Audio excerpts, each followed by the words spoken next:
Hello everyone. Happy Tuesday.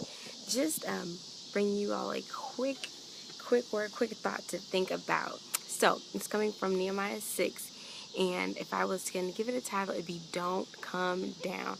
So as we know, Nehemiah was working on the wall, and they kept sending letters, different things to him, telling him to come down. They needed him for different things, and he says, "No, why should I come down there to you and stop this work that I'm doing? No, tell them I cannot come." So for you all that are watching or tuning into this, do not come down. Do not come down from what God has assigned you to. Do not come down from or stop the work that God has called you to do or called you to be.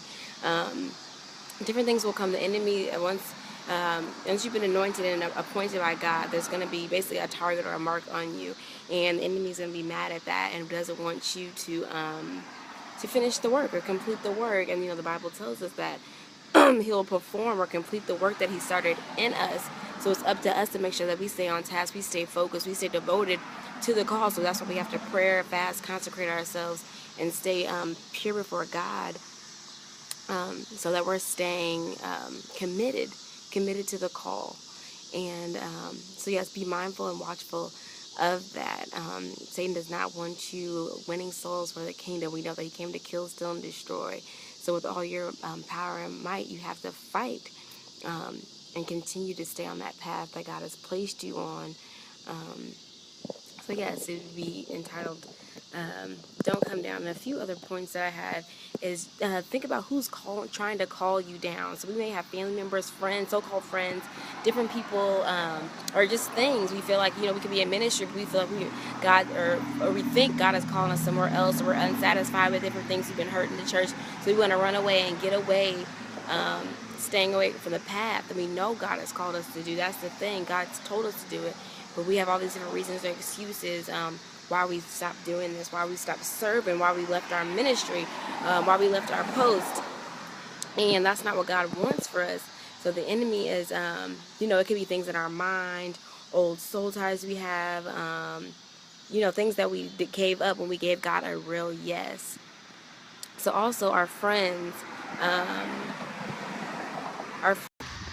any non-believers, people that aren't on the same mindset as us or spiritually, and want us to compromise with different things, like, oh, it's okay if you, hey Marissa, it's okay if you do this, it's okay if you do that, we're not perfect, just all the different excuses people may try to convince us. But we have to think who sent you.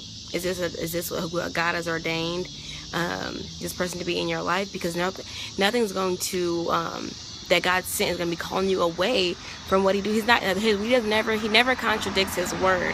So we have to think, is this from God, or is this another tactic of the enemy trying to distract us from what we need to accomplish?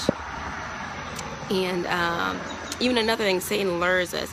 He's so cunning in how he does it. So he may send it, we might think it's okay, may just a small little bit of sin, like, oh, it's fine. And once we're full head over heels in this big back in this path of sin, and don't understand how we got there. So we have to watch and pray when the enemy's coming against us. We have to have that spirit of discernment, so praying for that spirit of discernment, so we're able to know that this is a tactic of the enemy. It's not of God. So yeah, I just want you all to be encouraged. And I believe it's Luke 9:62 says that no man that has put his hand to the plow and looketh back is not fit for the kingdom. So remember that once you put your hand to the plow and say, God, I'm doing this for you, yes, I'm giving you a yes, and you decide to look back, or you decide to go back anywhere or get off that path, then it says you're not fit for the kingdom. So remember to keep your eyes focused on the prize, because that distraction is surely not going to be worth it in the end, because we're living with eternity in mind. So you all be encouraged. I love you all. Remain faithful to God, because he's surely always going to stay faithful to us. So you all be blessed. Enjoy your Tuesday night, and I'll see you all next week. Bye-bye.